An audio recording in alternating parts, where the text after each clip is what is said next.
Bonjour Marc Fesneau. Bonjour. Merci d'être notre invité ce matin. Nous allons parler des régionales, mais d'abord un mot sur ces chiffres. Le Covid a fait 1 million de morts en Europe. La France va atteindre la barre des 100 000 morts à un moment.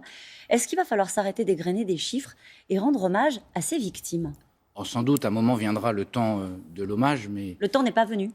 Non, mais il y a des barres et des seuils symboliques qui sont passés, effectivement. Mais au fond, on est encore dans le combat contre cette pandémie. On le voit tous les jours. Il y a près de 6 000 personnes qui sont en réanimation. Et donc, on a besoin d'abord de lutter contre la Covid et puis de faire en sorte que, à un moment régulier, on pense à tous ceux qui sont disparus du fait de la Covid. Mais on ne l'a pas suffisamment fait depuis le début de cette crise sanitaire, où c'est vrai qu'on était tous préoccupés les uns et les autres face à la lutte contre le Covid. C'est une tension entre la lutte contre la Covid, qui doit être notre préoccupation, de l'urgence de chaque jour, de chaque matin, si je peux dire, et de chaque semaine. Et puis par ailleurs, de penser quand même à tous ceux qui sont derrière ces chiffres. Il y a des gens. Ouais. Il y a des détresses humaines, il y a des familles qui sont endeuillées, et donc il faut penser à ça aussi. En Grande-Bretagne, on boit des verres dans les pubs. Nous, on regarde le calendrier en se disant, c'est loin, la mi-mai, sans garantie de réouverture, on a raté quoi ?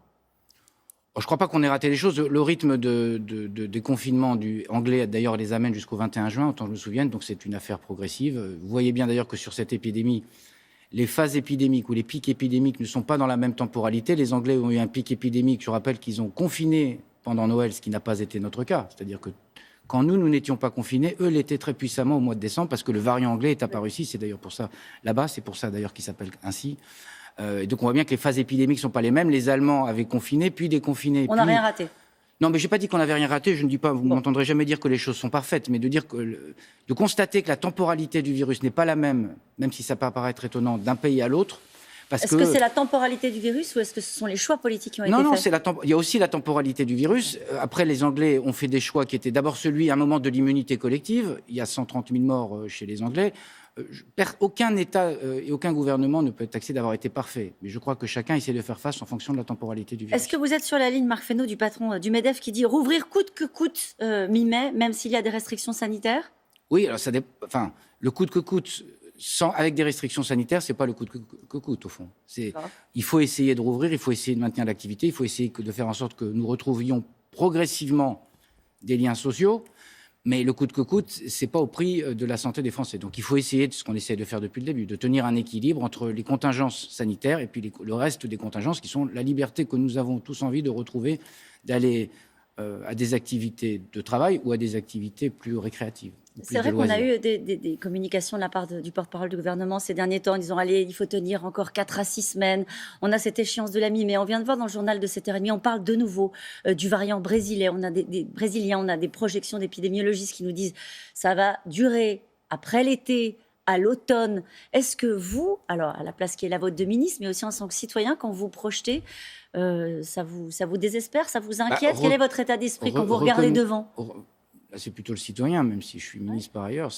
On voit bien que cette épidémie et ce virus, il invite à être humble, parce qu'à chaque fois qu'on a eu des épisodes où on avait le sentiment, je me rappelle de l'été dernier, qu'on était débarrassé de ce virus, il est arrivé des variants, des vagues épidémiques. Donc ça invite à être prudent dans la phase dans laquelle on est, qui est une phase de vaccination. On voit bien que la vaccination produit ses effets, y compris d'ailleurs sur la majorité des variants.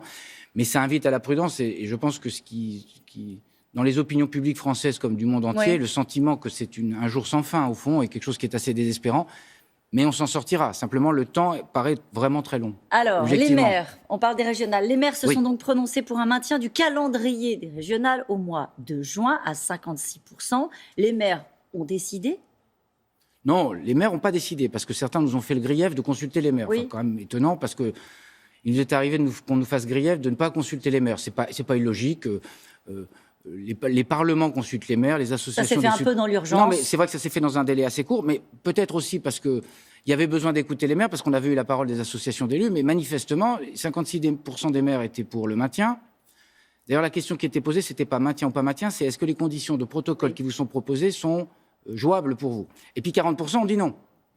Ça veut dire qu'on a quand même réussi, au travers de cette consultation, à montrer aussi ce qui étaient les écueils des maires. Il appartient au gouvernement d'y répondre.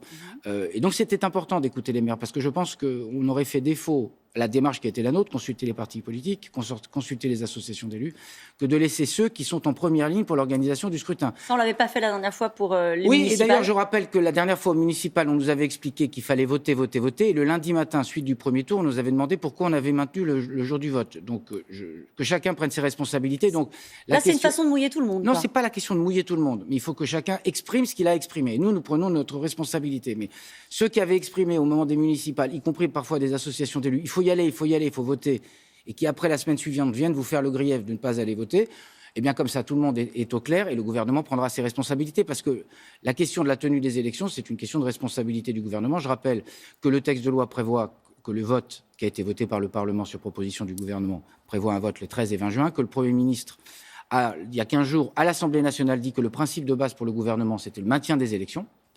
Ce qui compte quand même, c'est pas seulement le maintien des élections, c'est qu'il puisse y avoir une campagne et que les citoyens se déplacent pour aller voter. Parce que la démocratie confinée, c'est pas seulement pas pouvoir aller voter.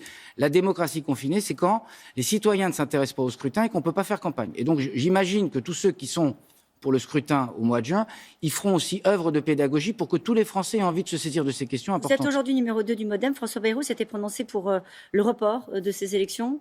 Il était trop prudent ?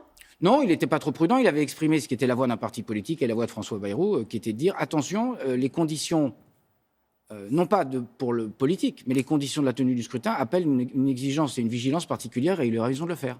Vous pensez que les assesseurs, tous les assesseurs pourront être vaccinés ? C'est dans cette disposition-là qu'il faut se mettre. C'est quand même assez intéressant, c'est que la consultation du week-end a permis de montrer, y compris aux associations d'élus, que le sujet, il y a 140 000 bureaux de vote, puisqu'il y a 2 scrutins, 70 000 fois 2, ça fait à peu près 600 à 700 000 assesseurs.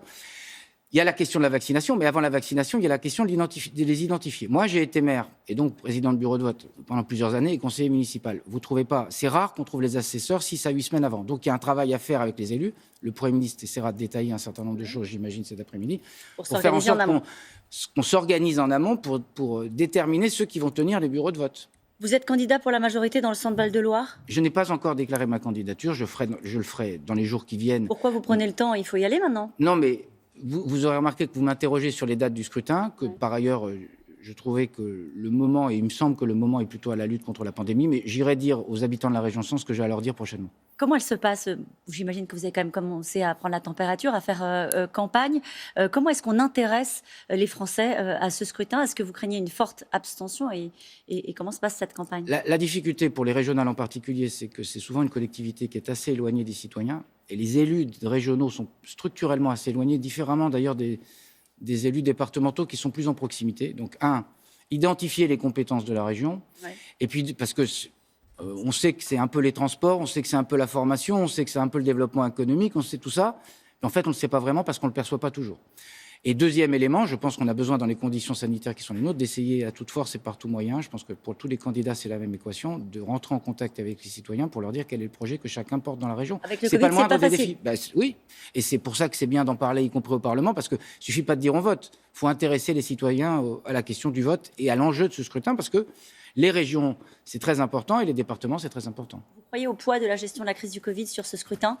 Votre sanction pour la majorité ? En tout cas, il y a toujours un contexte national. Il y a 13 régions, donc il y a toujours un contexte et une toile de fond nationale. Mais je crois qu'il y a aussi des équations locales qui peuvent se construire. D'ailleurs, c'était une affaire simplement nationale, vous auriez des grandes vagues. Et c'est pas comme ça que ça se passe, parce qu'il y a des présidents ou des présidentes de régions qui ont leur propre part d'équations locales. Merci à vous, Marc. Merci à vous.